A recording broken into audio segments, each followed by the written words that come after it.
Aqui é João Biavasque, mais um vídeo sobre o desconcerto do mundo. Todo mal consiste num atraso e todo bem consistirá num progresso. O mito do progresso. Vocês acreditam nisso? Gustavo Corsão vai dizer que isso é uma loucura. E que nós precisamos substituir isso com outra loucura, citando Pascal. Se tiver interesse de aprofundar um pouco isso aí, também saber como que Camus mudou de ideia na visão l'absurdité do mundo que ele tinha. Fiquem aí no vídeo, se inscrevam. Se tiver gente para conversar, quiser dar uma força, se inscrever, curtir, comentar. Eu vou postar o primeiro comentário aí, perguntando isso, se alguém concorda que o progresso é o bem e que o mal vem do atraso. Corsão vai dizer que isso é uma pequena verdade. Não deixa de ser verdade. Estamos falando aqui do terceiro tópico do livro, do desconcerto do mundo. Vídeo editorial, tá? Em qualquer esquina, qualquer homem esbarra no absurdo. É o título do tópico. Uma frase de Camus, né, mencionando l'absurdité, um representante da, né, filosofia da náusea e do absurdo, que mudou de ideia. Então, Corsão vai citar Camus aqui logo no começo, mencionando a evolução do pensamento dele. Eu disse que o mundo é absurdo, mas fui precipitado. O mundo em si não é tão absurdo. Ele se contenta de ser. Também o sentimento da absurdité não nasce do simples exame de um fato ou de uma impressão. O que é absurdo não é, pois, a existência pura, mas a existência humana. Se absurdo há, é no universo do homem. Então, esse desajuste entre o homem e o mundo, que Camus também percebe. Depois de dizer que o mundo era absurdo, ele se dá conta que não era bem assim. O mundo simplesmente é. A desarmonia é do homem em relação ao mundo. O mundo só é. Quando a gente se dá conta que o mundo é, a realidade é essa, a gente não deve ficar reclamando, e o Corsão fala isso, né, que o sentimento de desconcerto a que Camões se refere, que é o tema do livro aqui, não é um chororô, um mimimi, uma reclamação, ou, né, uma denúncia das injustiças sociais, da violência, das guerras, da fome. Isso aí isso é a realidade, né? E quantas vezes, né, tenho procurado melhorar isso, muito reclamão, e isso aí vicia, a gente fica muito eficiente em reclamar. Se tem pessoas que reclamam perto de ti, tu também vai reclamar. E reclamar do que reclamar da realidade. Reclamar porque tá chovendo, reclamar porque meus filhos dão trabalho. O mundo é. Absurdo é o desajuste do homem em relação ao mundo. O pecado original é uma coisa que também demorei muito para entender, né? Que a árvore do conhecimento do bem e do mal, no sentido de um fruto proibido, né? É de determinar o que é o bem e o mal. Então, não cabe ao homem, né, determinar isso aí e julgar a realidade, né? Então, o que Deus nos proporcionou, o que aconteceu, o que é. Então, não, o que é não deveria ser assim. Se eu fosse Deus, não seria assim. Não teria chovido hoje, né? Eu não teria chutado o sofá. Então, tu quer se colocar no lugar de Deus, tu quer definir o bem, o que é o bem e o mal, né? O fruto proibido é esse. É querer achar que, né, tá no mesmo nível, que Deus tá errado. Viva Karamazov. Por que as crianças sofrem? Deus tá errado. É difícil, a gente não entende. E realmente, esse é o desconcerto. Então, mas a gente achar que vai fazer um outro mundo, né, é uma presunção. Essa sim é absurda. Então, bom, agora a segunda parte do vídeo é para tratar do mito do progresso e por que isso aí é uma loucura. E trata aqui do mito do progresso, né? Aquela ideia de que o atraso é o mal e o progresso é o bem. Muito pensando no progresso científico, tecnológico. Vocês acreditam nisso? que a humanidade progride, que nós estamos cada vez sempre melhores do que no passado, né? A gente sempre quer que os nossos filhos sejam melhores, né? A gente acredita nisso, que são, que serão, mas pensando em gerações, eu tenho sérias dúvidas. Eu não acredito que, porque a gente tem cada vez um iPhone melhor, que nós somos melhores homens, melhores pessoas, mais humanas, né? Mais próximas do nosso potencial. Então, esse é o mito do progresso. Depois ele cita Pascal, e Pascal é interessante. Essa citação me identifico, porque muito me chamam de louco, embora eu nunca tenha tido a pretensão de ser normal. Corção citando Pascal, né? O homem, como diz Pascal, num de seus momentos de genial loucura, é tão louco que para não ser louco, precisa ser louco de uma outra espécie de loucura. O homem é muito louco mesmo. O homem é tão louco que para não ser louco, precisa ser louco de uma outra espécie de loucura. Que loucuras são essas? E o exemplo, então, que o Corção dá dessas loucuras que o Pascal está se referindo. Então, o homem é louco. Então, para não ser louco, ele precisa ser louco de uma outra loucura. Então, qual é a loucura que ele deve substituir, né, pela outra, para não ser tão louco, que é a tendência natural dele? Eu acho que é por aí, assim, não sei, uma interpretação uma possível aqui. Porque o Corção exemplifica justamente com o mito do progresso, né? Então vai dizer: para exemplificar, sem nenhuma preocupação de análise metódica, lembremos a ideia de que todo o mal consiste num atraso, e todo o bem consistirá no progresso. Essa ideia de que todo o mal consiste num atraso e todo o bem consistirá no progresso é um exemplo daquela loucura que Pascal está dizendo que a gente deve ser mais louco, ou louco de uma outra forma, para escapar daquela primeira, né? Que é a loucura original do homem. Então, eu fiz essa associação aí com o pecado original de querer se colocar né, no lugar de Deus e definir o bem e o mal, ou julgar o mundo que é a existência, né? Então, ele vem primeiro e fala de Camus, que se deu conta, não, o mundo não é absurdo, ele é, simplesmente. O homem, a relação do homem com o mundo que se torna, né, absurdo. E é aí que a gente percebe esse desconcerto. Então, a loucura que a gente precisa substituir, né, por meio através por outra, é essa aí, eu acho. A loucura de querer ser Deus, né? De querer definir o que é o bem e o mal, julgar a realidade que Deus colocou aí para nós, né? E aí precisa definir o que é Deus, né? Então, é complicado, porque a gente está falando de Deus aqui, de repente, mas aquela ideia de São Tomás de Aquino, de que ele é um feixe de possibilidades, se realizar e as que também não se realizam, e todas as relações possíveis, né? Acidentes que podem decorrer aí das potencialidades que se realizarem. Deus é até é um passo atrás, né? É a possibilidade de que esse feixe de possibilidades exista, né? Todos os potenciais, os que se realizam ou não. É uma meditação de São Tomás na Suma contra os Gentios, a partir da ideia da criação do mundo, né? Deus criou o mundo do nada, se antes existia o nada, e daí Deus cria o mundo, da onde que ele vai criar alguma coisa, a não ser de si próprio, né? Então ali ele é essa possibilidade primordial que estabelece todas as outras possibilidades que vão se concretizar ou não, né? E a forma como isso vai se relacionar. E aí, se tu imagina que Deus é isso, né?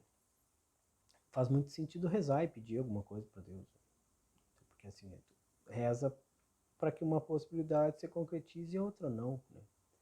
Mas isso é sempre de acordo com a vontade de Deus, né? Não é a gente que vai definir esse algoritmo aí, né? Como é que ele se arranja. Então, a origem do mundo é entendida dessa forma, né? A gente... A nossa loucura, o nosso pecado original, ele é favorecido pela ideia de que não, a origem do mundo foi uma explosão, né? Um Big Bang. E não foi Deus que criou o mundo.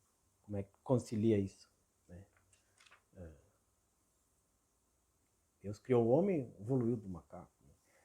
Então, Deus criou o homem porque ele permitiu, né, que ele evoluísse do macaco. Ele criou essa possibilidade, estabeleceu essa possibilidade e ela se concretizou. Então, dessa forma, Deus criou o homem, né, permitindo que ele evoluísse do macaco. Agora, não, a origem do mundo é uma explosão, mas explosão do quê? O que explodiu? Quem criou isso que explodiu? Quem definiu como é que essa explosão, aquelas partículas, ou, né, elementos se combinariam para chegar aqui no João, gravando esse vídeo e conversando com pessoas anônimas? Eu quero que se inscrevam porque eu conheço, né, e que comentem alguma coisa. O que vocês acham? Vocês acham que quem é Deus para vocês? Vocês já pensaram nisso? A criação do mundo pelo Big Bang é uma explicação convincente, satisfatória? Vocês conseguem conciliar o criacionismo e o evolucionismo? Explicar isso para os filhos de vocês? Eu nunca tinha conseguido explicar isso dessa forma. Eu estava no caminho. Eu acho que por isso que é bom gravar os vídeos. Talvez depois eu assista e não me convença, mas agora acho que eu consegui. Mas assim, só porque eu estava numa conversa de Deus e não é Deus assim, o Deus que foi para mim muito tempo, senhor barbudo lá no céu, coloca culpa na nossa cabeça. Então a gente tem que se livrar dessa culpa. Não. Procuro amar a Deus com toda a minha inteligência. Mas voltando aqui, então, por que o mito do progresso exemplifica essa loucura? É por isso, a gente se acha, né? Acha que a nossa geração é a melhor de todas, a vida está no movimento, e Corção critica isso em outro livro dele. Bom, vou continuar na exemplificação aqui do mito do progresso. Então, essa ideia de que todo mal consiste num atraso e todo bem consistirá no progresso, sem dúvida, corresponde a uma pequena verdade. Uma pequena verdade. Porque a mentira nunca é toda mentira, né? Tem que ter um pouco de verdade, senão ninguém acredita. Indubitavelmente, este ou aquele desconforto da vida terrena foram remediados pelo progresso. Vejam a iluminação pública das cidades, o telégrafo, o gravador magnético, o iPhone, o YouTube, né? O vidro elétrico, a direção hidráulica, o elevador. Então, é claro. Mas a gente vai ficar só nessa loucura? Não, nós precisamos de uma outra. Esperamos que amanhã ou depois traga a cura do câncer. Mulher do Coração morreu de câncer. Tem outro livro dele, A Descoberta do Outro, que é uma autobiografia com trechos de ensaio também, assim, né? Que ele fala, ele era do Partido Comunista e estava fazendo reuniões na casa dele, queria corrigir o mundo, colocar no lugar de Deus. E a mulher dele, muito católica, né? Uma noite, quando ele foi deitar, antes de dormir, ela disse para ele, vocês são ridículos. E aí, depois disso, disse que ele começou a dormir mais tarde, esperar ela dormir, começou a ficar com medo dela. E depois que ela morreu, no processo ali também, bom, esse é outro livro, né? Mas ele acabou se convertendo, né? E se dando conta. Ele precisava de outra loucura. Então, temos a possibilidade de encontrar a cura do câncer, né? E a tecnologia, né, facilita muito a nossa vida. Agora, mais do que isso, não seria justo pedir do progresso. E quando o mundo perdeu a noção de medida e colocou o mito do progresso num pedestal, e nesse mito depositou suas melhores esperanças, pode-se dizer, sem receio de injustiça, que o mundo, nesse passo, realizou um dos seus mais cômicos desconcertos. Então é um desconcerto que é risível, né? Agora, ele vem então citando Vitor Hugo, né? E a caravana do progresso, o navio do progresso, que ele menciona, né, nos seus versos. Então, assim como Vitor Hugo, que perdeu um pouco a noção de proporção, né, de medida, ao elogiar o progresso, o navio do progresso, a caravana do progresso, né, e associar o progresso ao bem, assim se exprimiam também os otimistas da enciclopédia, que viam no passado o mal e no progresso, rien qu'en marchant, a redenção da humanidade. Nós outros, diz Corsão, locatários do século XX, e ele escreve em meados da década de 1960, nós sabemos que houve campos de concentração na Alemanha nazista, campos de concentração na Rússia comunista e explosões de 2 bombas atômicas no Japão. Estamos, pois, autorizados a sorrir tanto da caravana quanto do navio. Mas a verdade é que a ideia subjacente naquele mito do progresso, concebido no século das luzes, reaparece neste século das explosões. E essa ideia antiga como pensamento e, portanto, antiga como desconcerto, é aquela que pretende ver no movimento a supremíssima realidade. O desconforto momentâneo do homem viria do fato de só poder realizar sua plenitude no tempo, ou mais precisamente na história.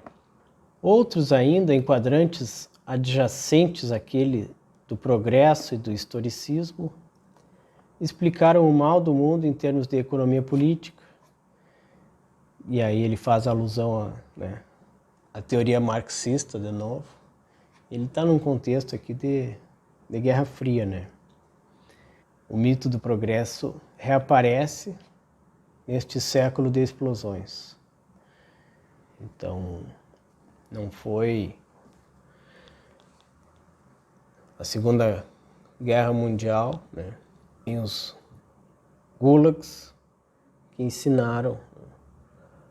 E além dessas, outras explicações menores têm sido apresentadas pelos eugenistas, vegetarianos, esperantistas, apóstolos da ginástica respiratória e demais benfeitores da humanidade, com H maiúsculo. Por onde se vê que a procura do remédio traz uma multiplicação do desconcerto. Então, o que Corsão cita aqui, né, como exemplo, que é o mito do progresso, é uma tendência, né, aquela primeiro tipo de loucura que Pascal menciona, né, ver o desajuste do mundo com uma visão muito restrita, né, e acha que corrigindo um ponto ali vai salvar o mundo, né. Isso aí continua atual, né? Hoje em dia é ambientalismo, uma bandeira que que faz sentido, só que é muito parcial, não resolve. O sentimento de desconcerto do homem é muito mais profundo, não é? Com esse tipo de iniciativa e de progresso social ou econômico que vai se resolver o desconcerto da relação do homem com o mundo. Então, esse desajuste, né, essa desarmonia, esse desconcerto, ele é multiforme, ele vai falar no outro trecho, né? E apresenta sob diversos ângulos os mais diversos aspectos. E cada pessoa que se detém num desses aspectos pensa muitas vezes ter encontrado o remédio específico contra todos os desatinos. Então, esse é o ponto. Não é que o progresso seja ruim, não. O progresso é um bem muito delimitado, né? O avanço da tecnologia, né? E acreditar que o progresso se aplica ao desenvolvimento do homem na história, o homem, cada geração, né, é melhor do que a anterior. A partir do iluminismo, né, a gente se libertou das trevas da Idade Média, somos muito melhores, né, do que os homens de 500, de 1000 anos atrás. O desconcerto continua, persiste, e é inerente à condição humana, é mais ou menos isso que ele fala. Então, é uma loucura pensar que o progresso tecnológico, que o vegetarianismo, a ginástica respiratória ou a substituição de todas as línguas pelo Esperanto ou a constituição de um governo global, o comunismo, vai solucionar esse desconcerto. Comentem o que vocês acham. Eu tenho muitos amigos conhecidos que entendem que o mundo está cada vez melhor, né? Por causa dessas coisas, das facilidades tecnológicas, e que os nossos filhos serão muito mais inteligentes do que nós, né? Há estudos aí que dizem que não. Aqueles testes de QI, que são as primeiras gerações que são mais burras do que os seus pais. Não se sabe muito bem a causa, mas isso está acontecendo, né? Muitas gerações em sequência foram mais inteligentes do que as anteriores, né? E aí, recentemente, isso aí se inverteu. Por quê? Mas é uma evidência, se considerar o teste de QI, né, como inteligência, e a inteligência como uma característica do homem, assim, do desenvolvimento humano, né? Nós estamos evoluindo, né? E me corrijam, né, se eu estiver errado. Às vezes eu falo o que eu penso, o que eu interpreto aqui, e posso estar errado mesmo. Então, tem interesse em saber o que vocês acham. Valeu!